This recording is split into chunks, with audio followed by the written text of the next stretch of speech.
liebe Damen und Herren, das war Joey.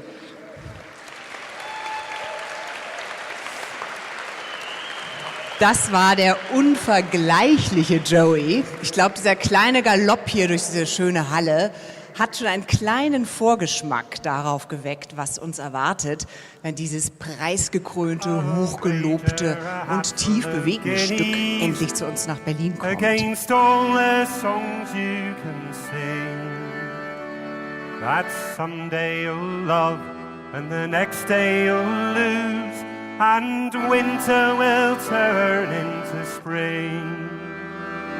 And like barley corn who rose from the grave, New Year will rise up again.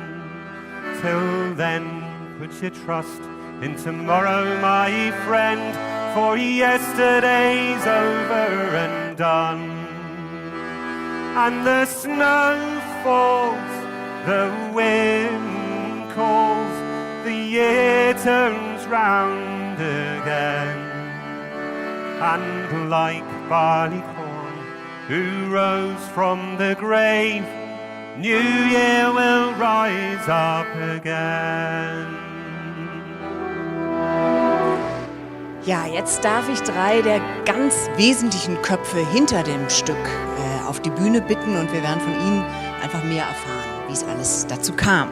Als erstes und wichtigstes natürlich Michael Morpurgo, der preisgekrönte Kinderbuchautor, der den Roman geschrieben hat, mit dem alles anfing. Bitte, Michael Morpurgo.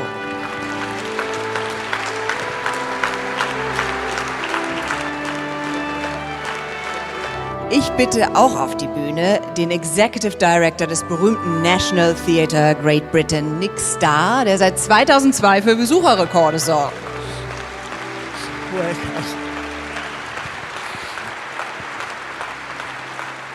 Und den Mann, der die deutsche Stückfassung geschrieben hat und für die Bühnen adaptiert hat, was ja für Deutschland nicht gerade der leichteste Job ist, Dramaturg und Autor John von Düffel.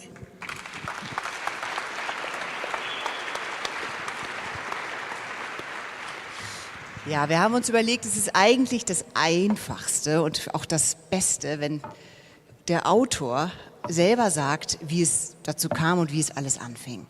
What brought you to the idea to write this play in this book? Shall I tell you? Yes, yeah, please give us an introduction. Here's how Warhorse began. In my village, there is a pub. I go to the pub sometimes. I have a beer. I love the pub because it's the place where everyone in the village comes to.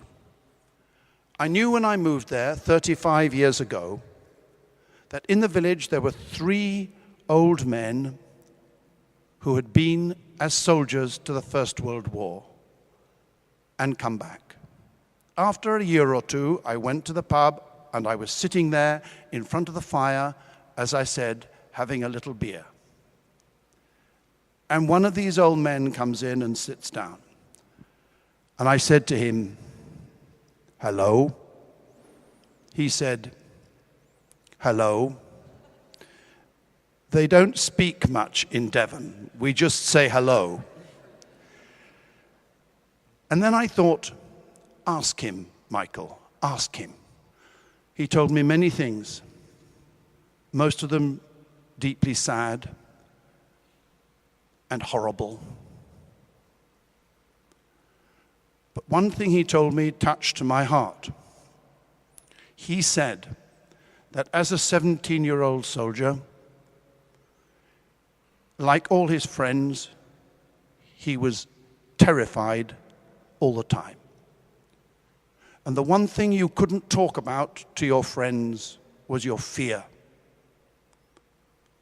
And you couldn't talk to your friends about how all you wanted was the shelling to stop, the bloodshed to stop, and to go home, because that's what everyone was feeling too. So he said, I told my best friend, and I said, "Who was your best friend?" And he said, "My horse." And he told me he would go to the horse lines at night, where they lined up to have their hay.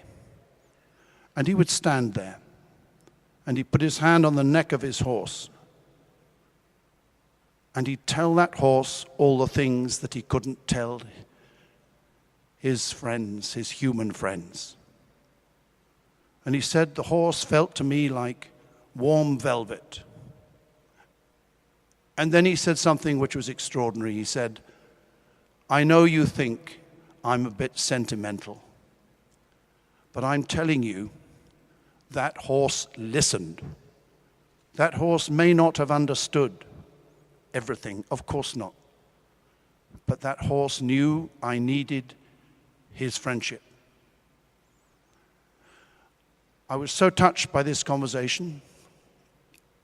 I went home, and the very same day, I rang up a museum in London called the Imperial War Museum, who are the experts on the history of war in Britain.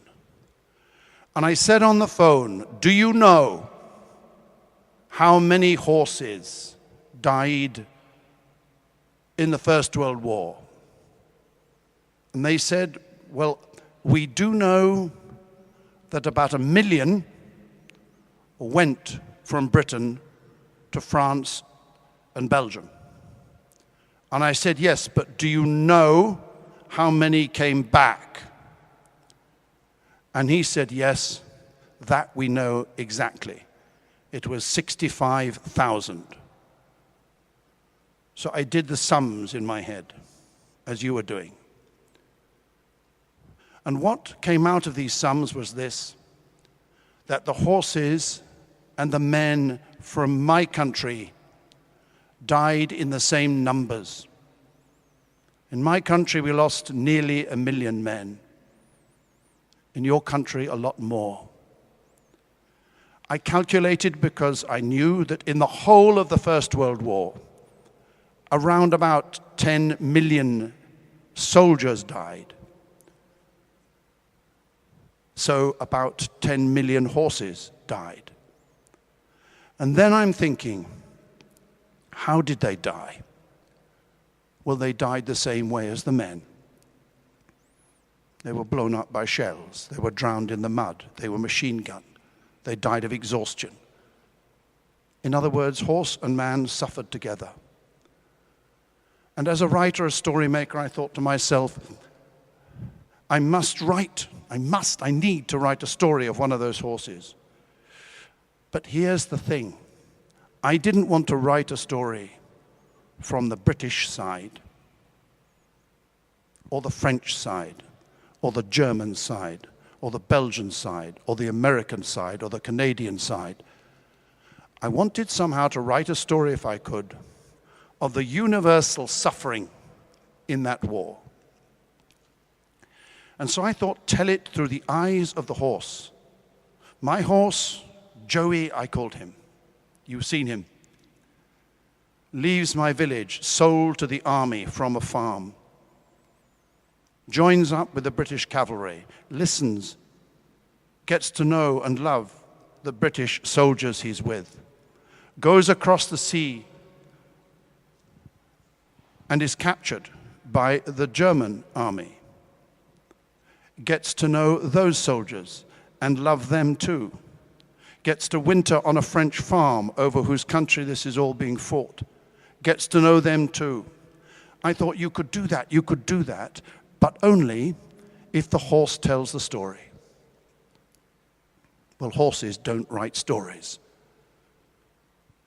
I thought it's silly, it's sentimental. And then something happened, which made me write it.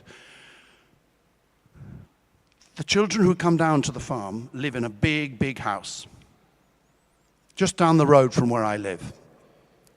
And I went down the road on a Thursday night, November, dark, to read them a story, which I always did the night before they went home after their week on the farm. I walked into the yard, the stable yard where we keep the horses. There was the house with a few lights on, and one light over the top of the stables. And I heard a voice, and then I saw him. It was a little boy called Billy, in his slippers, and it was raining.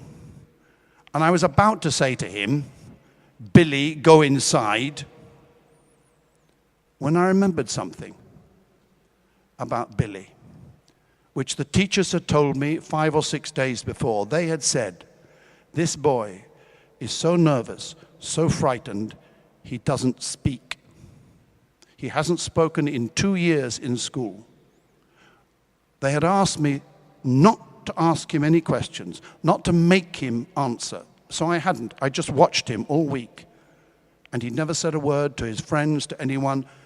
He just did the work. And he was fantastic at the work. He was the first to put his hand under the hen to take the egg warm, the first to want to move the sheep. He loved the animals, but he didn't talk. And I was stood there in the yard watching him, and Billy was talking to the horse. Talking, talking, talking. The words simply flowed.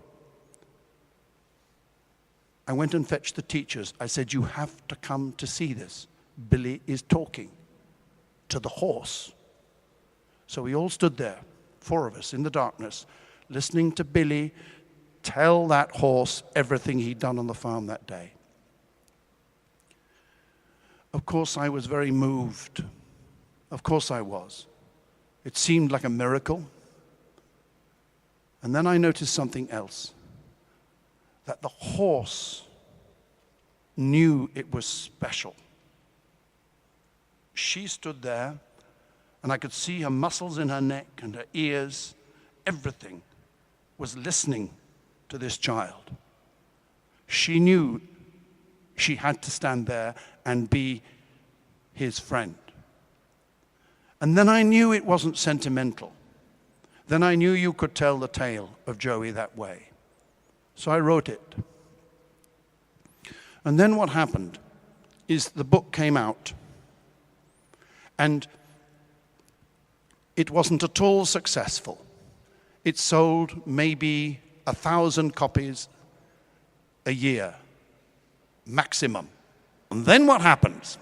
I get a phone call from the National Theatre in London, out of the blue, from a completely mad theatre director. I knew he was mad.